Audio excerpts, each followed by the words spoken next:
दंडोत प्रणाम. लहान मुलं कधी आपल्याला आनंदात दिसतात याचं कारण ते निरागस तर असतातच.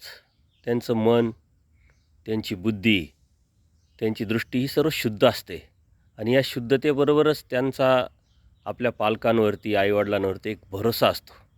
त्या भरोशावरती त्यांना ना उद्याची चिंता असते, ना काल गेलेल्या दिवसाची भीती असते.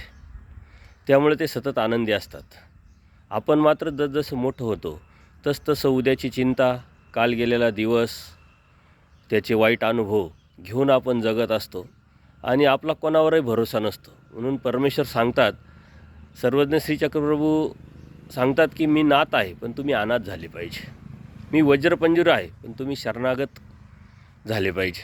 म्हणजे परमेश्वरावरती भरोसा ठेवून जर आपण आपलं जीवन कार्य व्यथित करत राहिलो, आपले कर्म, संत कर्म चांगले करत राहिलो, तर नक्कीच आपल्यामध्ये तेवढीच निरागसता येऊ शकते. एक शुद्धता, एक शुद्ध विचार, शुद्ध भाव आणि शुद्ध हृदय येऊ शकतं आणि त्यामुळं आपणसुद्धा आनंदात राहू शकतो.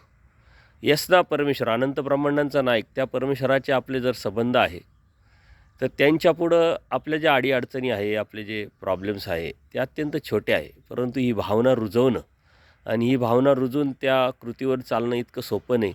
त्यासाठी आपल्याला लागतो भरोसा आणि तो भरोसा परमेश्वरावरती असला पाहिजे आणि तो जितका जास्त तितके आपण आनंदी जास्त आणि जितका आपला भरोसा परमेश्वरावरती जास्त तितकी परमेश्वर प्राप्तीची संधी किंवा परमेश्वर प्राप्तीची आपल्याला जो योग आहे तो जास्त आहे. म्हणून परमेश्वरावरती आपण भरोसा ठेवून सर्व करता तो हा विचार आपल्या मनात रुजून एक समज निर्माण करून त्याप्रमाणे आपण चाललो पाहिजे. दंडोत प्रणाम, दंडोत प्रणाम.